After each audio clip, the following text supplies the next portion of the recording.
Eu quero usar como tema da minha pregação nesta noite, sem futuro. Você pode repetir algo comigo dizendo assim: sem futuro. Você pode dizer para o seu que está ao seu lado: sem futuro. Eu quero dizer uma coisa para você. Se é uma coisa que preocupa as famílias de geração após geração, é o futuro de quem veio depois daquele que já é. Todos que minimamente se prezam tendem a pensar no futuro daqueles que são pós eles. Os filhos curtem a vida, vivendo somente a condição do presente, sem um conhecimento claro do futuro, que afeta, aflora e preocupa seus pais. Vivemos em busca daquilo que é o futuro. Queremos saber o que vai se dar daqui a alguns meses, e na quantidade, na multiplicidade dos meses daqui a alguns anos, e na quantidade dos anos ficamos supostamente imaginando o que aconteceria após algumas décadas. O futuro sempre bate na porta da existência de cada um de nós, apesar de todos nós não sabermos o que haverá de ser dele. O que me leva a crer que nós não temos um futuro é porque a gente nunca sabe o que haverá de ser dele. A bem da verdade, você está programado para algumas coisas de amanhã que na verdade não acontecerão. Você está programado dentro de uma rotina sua, que no meio do caminho haverão intempéries, percalços, que poderão até decepcioná-lo e entristecê-lo no final do dia de amanhã.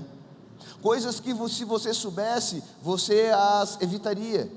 E se você soubesse que o resultado que deu daria naquilo que foi, você faria melhor para obter mais do que queria, porque você é insaciável. O futuro, ele é um desafio na existência de cada um de nós. Um príncipe, um jovem muito rico, segundo o relato dos evangelhos, em especial de Lucas, se apresenta diante do Rei dos Reis e do Senhor dos Senhores, Cristo Jesus, o Salvador. E ele chega diante do mestre e diz: mestre, Rabi, Rabone, o que faço eu para herdar a vida eterna? Jesus olha para aquele jovem rico e diz para ele: tu precisa guardar os mandamentos. Ele diz para Jesus: olha, eu os guardo desde a minha mocidade. Logo, se ele é um jovem e guarda os mandamentos desde que é moço, significa dizer que ele guarda os mandamentos desde a sua infância. Porque um jovem, antes de ser considerado como tal, é considerado como criança. Então, se ele, enquanto jovem, diz para o mestre que desde a mocidade o mandamento guarda, significa dizer então que desde criança ele guardava os mandamentos. Então Cristo falou para ele: ainda te falta uma coisa. É importante que você lembre que além de você não ter futuro, você também não tem passado. Porque o futuro é aquilo que vai vir e tu não sabe, e o passado é aquilo que já se foi e tu soube. O que me toca é que quando ele chega diante de Cristo e pede a vida eterna, Cristo diz para ele que ele tem que guardar um mandamento. Então ele diz: olha, já no passado eu guardava. Então Cristo falou: não, o que tu fazia no passado também não serve. Porque nós somos seres que não temos nem futuro e também não temos passado. Porque se tu vive no passado, tu não contempla o presente. E se tu não contempla o presente, tu não está preparado para o futuro, que tu ainda não tem.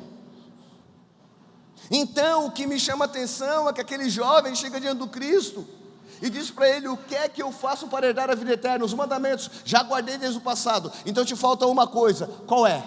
Vai, vende tudo o que tu tem, dá para os pobres e me segue. Ele ficou triste, ele ficou abatido. E talvez você esteja a pensar: o que é que vai sair desse texto tão conhecido e falado na igreja? Algo novo, revelador e revolucionário para a vida e o coração nosso. Fica atento, fica atento. Vai, vende tudo o que tem, dá para os pobres, me segue. Ele ficou triste, porque ele não conseguiu. E por que ele não conseguiu vender tudo o que tinha? Porque se ele vendesse tudo que tinha, ele perderia tudo que conquistou. E porque tudo aquilo que ele conquistou era exatamente tudo aquilo que ele imaginava ter para manutenir e fazer valer em segurança o seu futuro. A riqueza daquele jovem era o futuro dele. Então ele não abriu mão do futuro e perdeu a eternidade. Nós precisamos entender que nós somos seres do céu. Nós estamos aqui como peregrinos e nós vamos voltar para a glória celeste. Quem crê? Quem crê? Quem crê? Então saiba, você não tem futuro, você tem eternidade. Ele não disse: mestre, o que é que eu faço para garantir o meu futuro? O futuro dele já estava garantido. Ele já era rico, ele já tinha posses, sendo ele somente um jovem, mas ele ansiava pela vida eterna, apesar da riqueza que já tinha. Ele ansiava morar no céu, apesar da boa vida que já tinha na terra. Ele tinha um anseio pelo céu, ele tinha um desejo pelo céu, ele ansiava pela eternidade. Haja luz. Mas quando Jesus disse: vá lá, abre mão do teu futuro, que eu te dou a eternidade, ele resolveu agarrar no futuro e perdeu a eternidade. Tu está preocupado demais. É muita preocupação com o futuro. A eternidade está à tua disposição. A eternidade está ecoando, se manifestando constante e diariamente na tua vida. Tu está muito preocupado com o futuro. Não deve estar? Deve. Mas a prioridade é o reino de Deus e a sua justiça. Querido, eu vou dizer uma coisa para você. Você sabe o que é que significa ansiedade? Dentre as muitas coisas que ansiedade significa, dentre uma delas também é excesso de futuro. A ansiedade na vida de um ser humano é esse excesso de futuro. Ele não consegue nem viver o presente, nem se libertou do passado, e está tentando imaginar o futuro, e fica se corroendo, e fica buscando coisa que não precisa, problema onde não tem, necessidade onde não houve, e fica sofrendo beneficiado, porque é um excesso de futuro. Eu vou dizer uma coisa para você: você não tem futuro. E por favor acorde, porque eu não estou aqui me referindo a você dentro de um sentido pejorativo. Como um dia alguém disse no muro da Operária, ali do bairro da Dona Bárbara, quando eu passei na rua: esse menino aí não tem futuro, maconheiro, vagabundo, não está estudando direito. Oh, como é que pode, filho de pai tão gente boa, vivendo nessa situação? E eu não tinha futuro mesmo, mas quando ele veio, ele lavou, remiu, purificou, santificou e me deu a eternidade. Mas não, essa preocupação excessiva com o futuro, o que será? O que acontecerá? Não pode ser assim, e não sei o que, não sei mais o que, e não sei mais o que, não sei mais o que, não sei mais o que, não sei o que, e ninguém sabe de mais nada. Eu quero dizer uma coisa para todo mundo que não sabe de mais nada: passarão os céus e a terra, mas a minha palavra, ela não haverá de passar. Aqui eu sei o que é que vai acontecer, aqui eu sei no que vai se dar, aqui nós vamos para o céu. Um dia a trombeta do Deus vivo, ela vai soar, os mortos em Cristo, eles ressuscitarão primeiro, depois nós os vivos subiremos com Ele em glória, e assim estaremos para sempre com o Senhor. Busque socialmente o que fazer, é lícito. Busque judicialmente o que fazer, é lícito. Mas busque o espiritual para viver, é eterno, é eterno, é eterno. Dando certo ou dando errado, eu não tenho futuro. Se tudo der errado, perdi tudo. Se tudo der certo, me perdi em tudo. Se tudo der errado, eu perdi tudo. E se tudo der certo, eu me perdi em tudo, quando a prioridade do cristão não for a eternidade. Tu não tem futuro. Queres aceitar, aceita. Não queres aceitar, não aceita. Mas fiel e verdadeiro sou eu. Quem tem ouvidos, que ouça o que o Espírito diz para a igreja.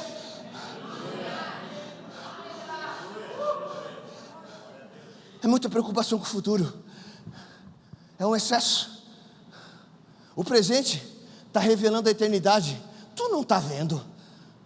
Porque se tu não está vendo, tu lê a Constituição, mas tu deixou de ler a Bíblia. Tu não está vendo. Estás abordando que eu não posso fazer o que devo. Por favor, faz o que você deve. Você deve. Deixa eu falar uma coisa importante para a igreja.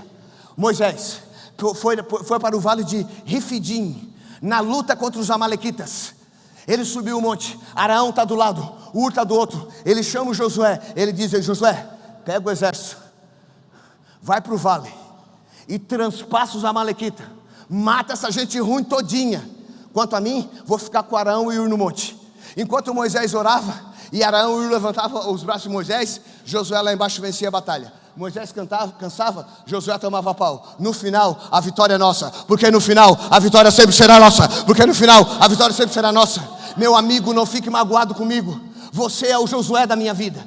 Mas eu quero informar uma coisa para você. Eu estou no monte, eu estou orando, eu estou clamando, eu estou buscando. Você batalha na terra, eu batalho no céu. E nós vencemos com Deus. E nós vencemos com Deus. E nós vencemos com Deus.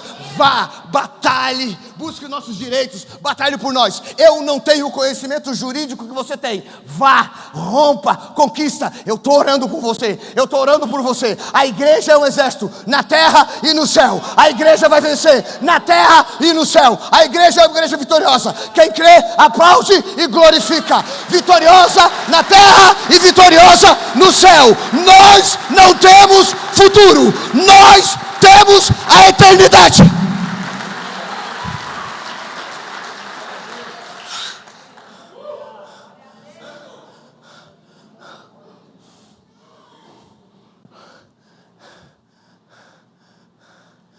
No Evangelho de Mateus, no capítulo 14, nos versículos de 1 a 12, conta a história de João Batista, de Herodes o tetrarca, da sua esposa Herodíades, do irmão de Herodes, Filipe, e João Batista já disse. João Batista se levanta com mão forte. A passagem bíblica está dita, o texto vou dissertar. João se levanta com mão forte e ele começa a denunciar o pecado. Então ele chega na cara do imperador e diz: você vai para o inferno, porque essa mulher que você está aí, essa mulher não é sua. Essa mulher era uma mulher de outro nome, que passou a se chamar Herodíades, porque casou contigo, o Herodes. Mas o Deus me revelou, tu matou o teu irmão Filipe para ficar com a tua cunhada. Tu cometeu um homicídio e um adultério. É pecado. Herodes ficou apavorado, porque Herodes reconhecia Deus em João. Herodes era a figura da corrupção, do mau governo, da destituição, do ódio, da destruição e de algumas coisas que você possa imaginar, e qualquer semelhança é mera coincidência. Mas Herodes, quando viu o homem de Deus, tremeu. Porque Deus não questionou a lei, o homem de Deus não questionou a lei romana. O homem de Deus questionou dentro da natureza de Deus. E disse para o Herodes: olha, tu está no pecado, vai dar problema, tu vai para o inferno. O Herodes tremeu e temeu. Mateus capítulo 14, versículos de 1 a 12. Ele teve medo. E o Herodes não queria tocar no João, porque temia Deus e temia o povo, porque João era muito considerado entre o povo. Mas Herodes era um homem perverso, e ele ansiava deitar-se com a sua enteada Salomé, filha de Herodíades. Ela era bela, era linda, uma jovem como a qual outra não havia em todo o reinado romano. Num dia, numa festa natalina, Herodes bebeu todas. Herodíades se aproxima do trono. Herodes diz para ela: Herodíades, o que preciso fazer eu para que Salomé dance para mim? Herodíades disse: vou falar com Salomé. Herodíades chegou diante da filha e disse: filha, dance para ele. Ela falou: mãe, mas daí ele vai liberar para você alguma coisa. Ela voltou e disse para ele: se ela dançar para ti, o que tu darás a ela Disse ele a Herodíades em relação à sua filha Salomé, a bela jovem dançarina: se ela para mim dançar, eu dou para ela qualquer coisa que esse mundo possa lhe oferecer. Ela, macumunada, voltou para a filha e disse: dança, e depois da dança, pede para ele a cabeça de João Batista. Ela foi, ela dançou, ele ficou excitado ao ver a moça. Terminada a dança, a moça se aproximou dele e disse: e aí, o que posso pedir eu? Ele disse: peça tudo o que você quiser nesse mundo. Disse ela: quero a cabeça de João Batista numa bandeja. Herodes quase caiu do trono. Reis não voltam atrás no que dizem. Uma vez que dizem, está dito. Eu quero informar uma coisa para você: o Rei dos Reis mandou eu te avisar que 1000 cairão ao teu lado, 10.000 à tua direita, e tu não será atingido. O Rei dos Reis mandou eu te avisar que tu não vai pisar no laço do passarinheiro. A peste perniciosa não te alcançará. O Rei dos Reis mandou te avisar que o anjo do Senhor acampa-se ao redor daquele que o teme e o livra. Porque reis não voltam atrás da sua palavra, e tudo que a palavra de Deus diz a seu respeito haverá de se cumprir. Posso ouvir um amém nesse lugar? Amém. A guarda desce até o calabouço. João já estava preso naqueles dias.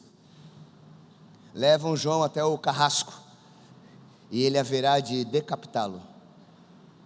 A Bíblia não diz, mas as minhas imaginações me trazem à tona pensamentos que geram conceitos para vocês nessa hora. Eu fico imaginando, irmão Juliano, que no meio do caminho algum discípulo possa ter dito para o João Marcos Augusto: João, tu já avisou Herodes? Tá bom, para de ficar dizendo que ele está no pecado. Deu, tu já falou. Daqui a pouco ele te mata, daqui a pouco ele te prende, daqui a pouco ele acaba contigo. Mas quanto mais Herodes não se arrependia, mais João cobrava, mais João pregava. Porque se o pecado não matar João, o pecado mataria Herodes. O pecado sempre vai matar alguém. Por isso que o pecado tem que ser combatido. João foi decapitado. João morreu. Você sabe quantos anos João tinha quando João morreu? 34. Como é que você sabe? Eu sei baseado no encontro de Isabel e Maria. Quando Maria, a mãe de Jesus, foi visitar Isabel, sua prima, ela já estava grávida de alguns meses. João nasceu antes. E eu quero acreditar que o João era um ano mais velho do que o Jesus. Então João deve ter morrido lá com seus 34, arrebentando 35 anos. Você não acha que é muito jovem para morrer, sim ou não? Você não acha que é muito jovem para morrer, sim ou não? Sim. Ele morreu porque ele abriu mão do seu futuro e abraçou a eternidade. João já sabia que era um jovem sem futuro. Ele estava disposto a morrer cedo para viver a eternidade. João optou pela eternidade. João não optou pelo futuro. É por isso que João morreu cedo. E quero informar você, os discípulos pegaram o corpo de João sem a cabeça e foram sepultá-lo, e outros foram lá avisar para Jesus. João, ele morreu para o futuro sem cabeça, mas chegou na eternidade com um corpo glorificado. Eu quero informar uma coisa para você: João não chegou na eternidade sem cabeça não, tá, meu amigo? Pode ficar em paz, o João não é mula. Ele chegou lá com o corpo glorificado, ele chegou lá com o corpo refeito, ele chegou lá com o corpo abençoado. O que diz a palavra no Evangelho segundo Mateus, capítulo 8, versículo 20, somente esse versículo, diz assim: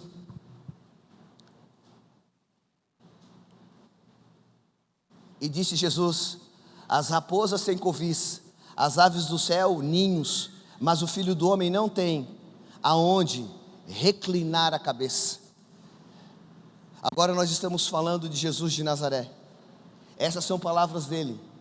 dentro do contexto social que cada um entre todos nós vive, alguém que se expressa dessa forma, tem futuro?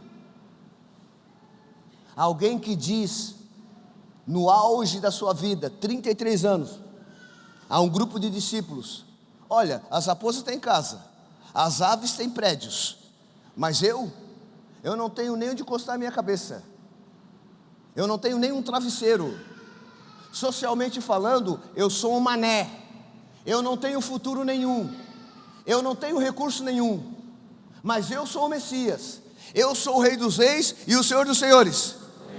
Mas sabe como é que esse rei entra em Jerusalém?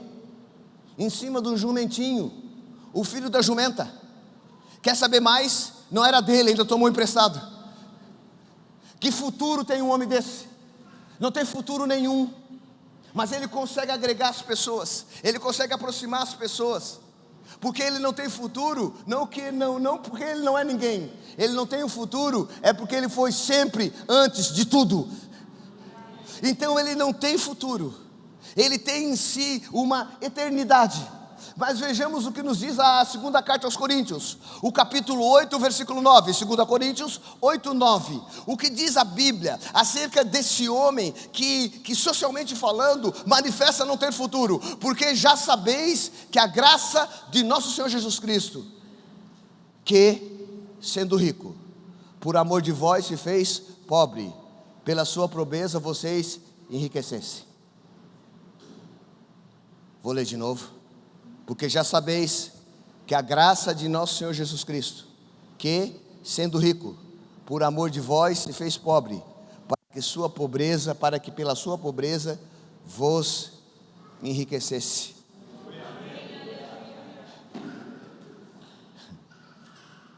No tempo do homem, pobre, no tempo eterno, rico. Jesus não estava preocupado com o futuro, porque ele tinha dentro dele a eternidade. Quando ele foi para a eternidade, da eternidade veio para nós o Espírito, ele mora dentro de, então a eternidade está dentro de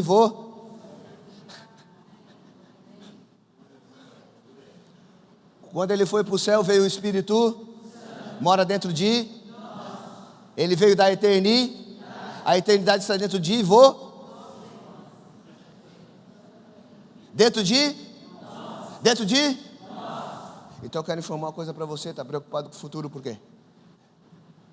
O futuro que você não sabe,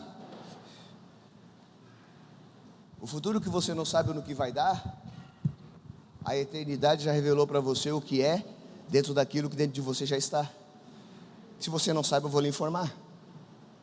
O livro do Apocalipse diz que nós vamos morar numa cidade chamada Nova Jerusalém. As ruas são de ouro, os muros são de ouro, as casas são de ouro. Não, você não entendeu. As ruas são de ouro, o muro é de ouro. Pastor, eu gosto de cerca, de ouro.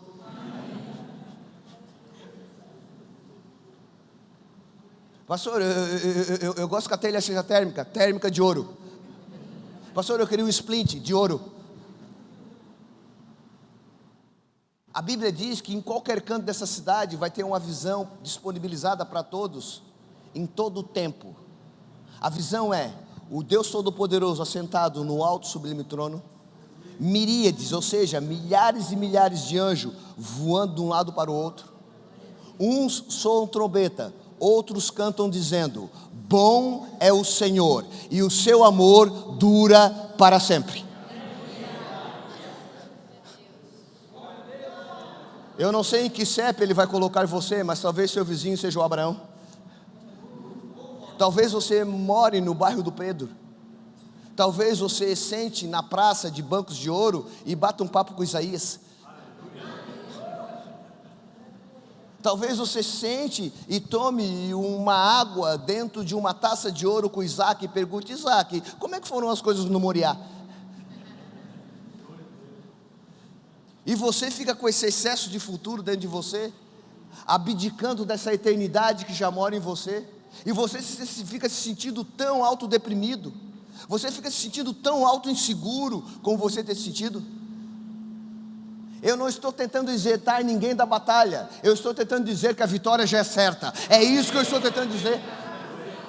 Eu estou tentando dizer que nós precisamos buscar primeiro o reino de Deus e a sua justiça, e as demais coisas nos serão acrescentadas. Coloca na tela Mateus capítulo 6, versículo 33. Eu não sou o pastor Lobo, mas eu sei os versículozinhos. Vamos lá, Mateus 6, 33. Mas buscai primeiro o reino de Deus e a justiça do reino. Quem buscar a justiça do reino vai vencer a injustiça humana. Vá contra toda a injustiça humana, mas não esqueça da justiça divina. Eu posso ouvir um amém nesse lugar? A prioridade é a justiça divina que já mora dentro de nós, estabelecendo eternidade e não nos fazendo vacilar no presente, preocupados com o futuro, que a gente não sabe no que vai dar. Mas buscai primeiro, diga comigo primeiro. Primeiro. Por que o segundo tem sido o primeiro na sua vida? Por quê? Lute pelo segundo, mas a força está no primeiro. Israel vivia uma crise social e política sem precedência nos dias de Elias. Acabe, rei corrupto, terrível, corrupto socialmente, corrupto financeiramente, idólatra. Elias chega e confronta ele. Aqui, pela tua idolatria, pelo teu erro, por não estar fazendo como faziam teus pais, não chove mais. Acabou. E só chove quando eu falar que vai chover de novo. Deu, finish. A mulher do Acabe se levanta, é a Jezabel, vai dar dentro do Elias. Eu vou te matar. Sabe o que acontece com Elias? Fica apavorado e some, vai para a caverna, fica com medo, não quer morrer. Sabe por quê? Porque o futuro dele está correndo risco. Ele não quer morrer. Mas o propósito de Deus na vida dele é tão grande que a eternidade vem na caverna. Eu não sei onde é que você está escondido, mas a eternidade está alcançando você agora. Você é achado pela eternidade. Não interessa o seu erro, não interessa o seu medo, não interessa o seu acesso. Eu não vim aqui culpar ninguém, eu não vim acusar ninguém. Eu vim aqui trazer uma palavra de vida, salvação, justiça, poder e glória. Porque Deus ainda está na igreja e não vai ficar separado dela.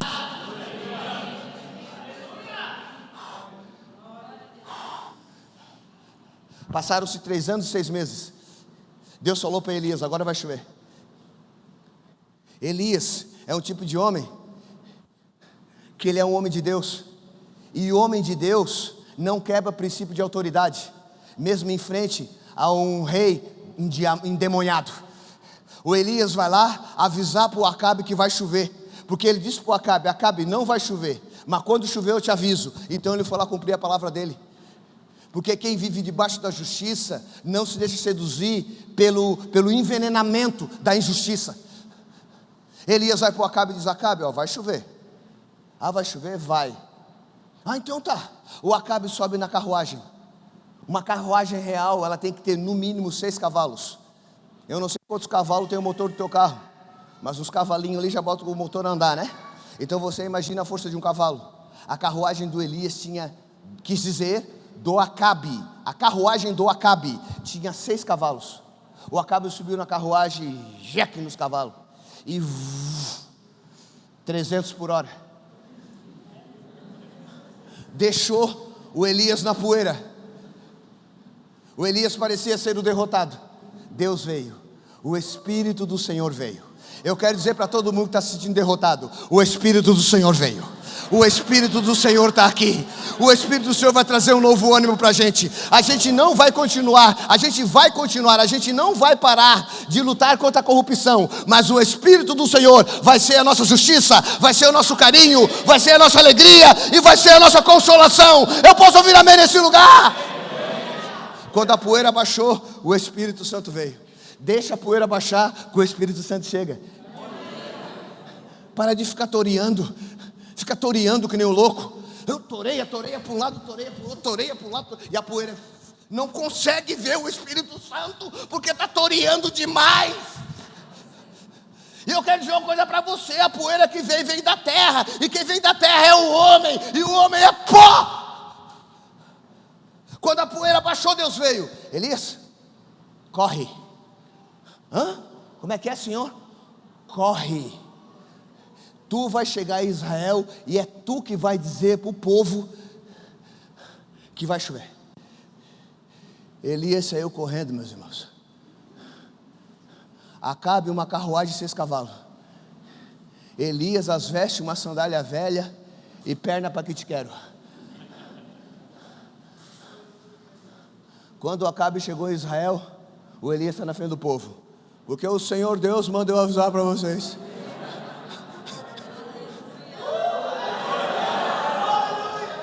O Senhor Deus mandou avisar para vocês: não se preocupem com o futuro, porque eu estou aqui no novo do eterno. A terra está seca, mas a chuva está chegando. Qual é a lição, pastor Toninho? A lição é que muitas vezes o inimigo larga na frente, mas ele nunca vai chegar primeiro. Levanta a tua mão, eu quero profetizar. Levanta as duas, corre. Se o inimigo saiu na frente na tua vida, ele não vai chegar primeiro, porque a unção de Elias está sobre a vida de todos aqueles que creem e recebem. Nos últimos dias, diz o Senhor, derramarei sobre vós o espírito de Elias. Que esse espírito tome conta da sua vida, do seu coração, da sua história, da sua trajetória e da sua atitude. E as portas do inferno não prevalecerão contra você, pois eu, você e nós somos a igreja do Deus vivo. Quem crê, aplaude e glorifica. E glorifica com força. E glorifica com força. E glorifica com força. Nós não temos um futuro, nós temos a eternidade.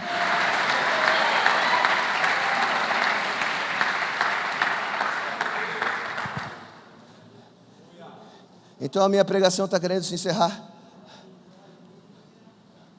mas alguém chegou diante daquele que não tem futuro, que só tem eternidade, e Jesus está diante dos seus discípulos. E quando o jovem rico agarrou no futuro e abdicou da eternidade, um discípulo perguntou: e nós, mestre? Nós que deixamos tudo. Eu li para vocês quem era esse discípulo. Quem era o discípulo? Pedro. Pedro perguntou para ele: tá, o moço não quis, e a gente que largou tudo, e eu que larguei os meus negócios, e o Tiago e o João, os filhos de Zebedeu, largaram os seus negócios, e o Mateus ganhava uma grana preta, procurador da República Romana, largou até o direito de cidadania romana, largou o futuro dele. Como é que fica? Ô Pedro, não há ninguém que não tenha largado tudo isso além daquilo, que não ganhe 100 vezes mais nessa vida além da vida eterna. 100 vezes mais nessa vida além da vida eterna. 100 vezes mais nessa vida além da vida eterna. 100 vezes mais nessa vida além da vida eterna. Quem tem a vida eterna não se preocupa com o futuro. O futuro não dá conta da vida eterna. Você está trocando uma bolinha de gude pelo Maracanã. Você está com a cabeça onde? Então um belo dia Jesus está diante dos discípulos, Pedro estava lá, e Jesus falou: olha, uns dizem que eu sou Jeremias, outros dizem que eu sou Elias, outros dizem que eu sou João Batista. Vocês quem dizem que eu sou? Pedro levanta e diz: tu és o Cristo, o Filho do Deus vivo. Certo, Simão Barjonas, não foi a carne nem o sangue que te revelou, mas o meu Espírito que do céu procede.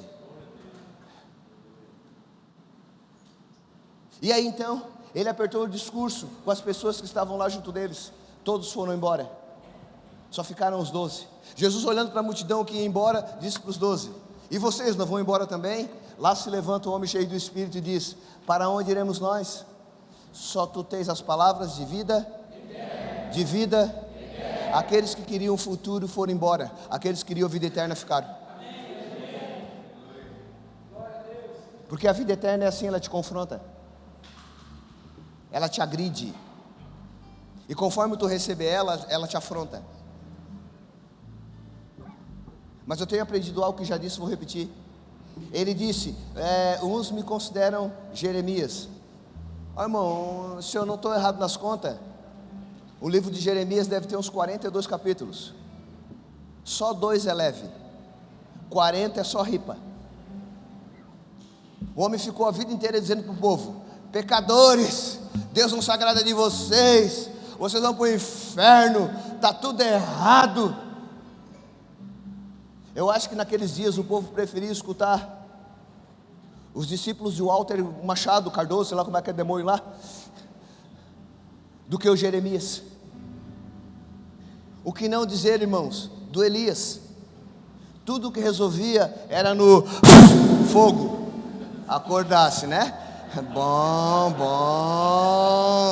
muito bom, oh yeah, bom, muito bom, acordou. Desperta tu que dormes, levanta-te entre os mortos e Cristo te esclarecerá.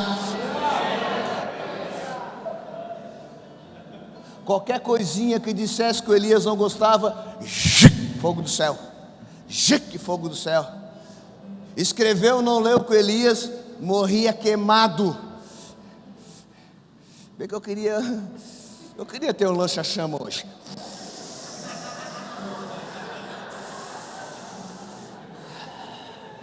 Talvez o pretão ficasse um pouco pior do que já é.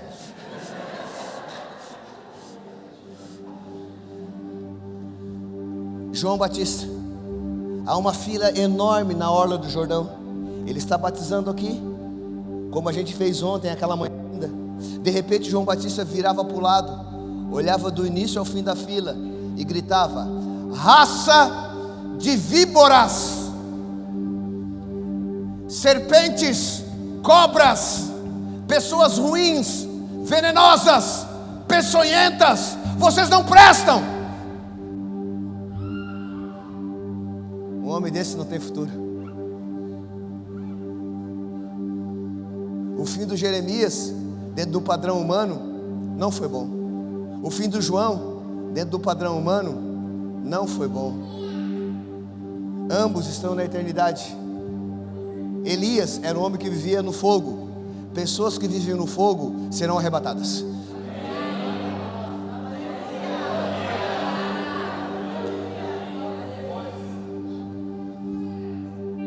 Jeremias era nervoso, Elias era nervoso, João Batista era nervoso, e eles comparavam Jesus a esses 3 homens.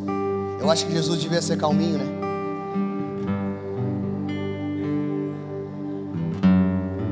Quando eles olhavam para Jesus, viam as características desses 3 homens num homem só. Pensa, as características dos 3 em um. Juntou o sistema nervoso central dos 3 e botou num. Jesus devia ser tranquilo, né? Devia ser semelhante àquele Jesus do cabelinho encaracolado, zoinho verde, do calendário da farmácia, né? Mas ainda assim o Pedro falou: não tem para onde correr.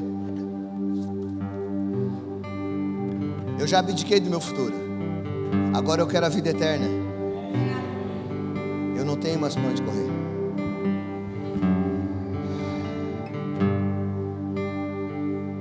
Eu pensei em 1 milhão de coisas para essa noite, porque apesar de eu ser o pregador dessa hora, eu ainda sou um humano. Tudo que eu pensei para essa noite ainda não aconteceu. É porque apesar de eu ter pregado para vocês, ensinado para vocês com tanto esmero, honestidade, verdade, sinceridade, eu ainda sou semelhante a vocês. Eu ainda penso muito no futuro. E aí eu fico imaginando coisas que eu gostaria que acontecesse, que eu imaginaria que Deus fosse fazer, mas o meu futuro não consegue alcançar a plenitude da eternidade. Então talvez seja por isso que algumas coisas que quem sabe ainda vão acontecer, aconteçam, e também podem não acontecer conforme aquilo que eu imaginava no meu coração. Mas acontecendo ou não, o que eu sonhei, eu imaginei, eu suei as gotas que não tinha mais, para tentar trazer para vocês uma palavra que faça com que vocês construam respostas para as interrogações dos seus dias. Eu respeito todo mundo. Eu não me considero um pastor mal amado na igreja. Talvez eu não agrade a todos, mas eu não me considero um pastor mal amado. É óbvio que eu não recebo as manifestações de todos. Por uma razão que eu não sei qual é, também não interessa. Mas eu estou muito desesperado. Eu estou desesperado. Muitas pessoas têm perguntado: por que você está triste? Talvez o semblante seja de tristeza, talvez o semblante seja de preocupação, mas não aconteceu nada. Eu estou junto com a minha mulher amada, ela me ama cada dia mais. Tenho um filho maravilhoso, não tenho nada que reclamar dele, não tenho problema financeiro, tenho uma igreja linda, tem pirão na minha mesa todo dia. O que me falta? Ainda por cima eu sou crente. Olha que bênção. Onde é que está o teu desespero, pastor? Está pela presença de Deus, está pela eternidade. Vocês não estão entendendo que nós estamos tendo a grande oportunidade de voltar para a essência da adoração. Está aqui, está na nossa frente, está real. Por que tanta coisa que a gente não quer? Por que tanta coisa que a gente não presta? É porque Ele está acenando e tentando arrumar uma forma de te atrair, de te trazer de volta. Eu estou desesperado. Eu estou todo dia desesperado. Minha esposa olha para mim e fala: o que foi, Toninho? Diz para mim, eu quero te ajudar. Eu falei: não precisa. Mas o que é que tu tem? Eu falei: eu estou desesperado, meu amor. Mas o que é que tu tem? Eu preciso ouvir Deus. Eu preciso dizer para eles como é que a gente vai fazer, como é que a gente tem que fazer. O secular que faça o seu trabalho, mas o espiritual cabe a mim.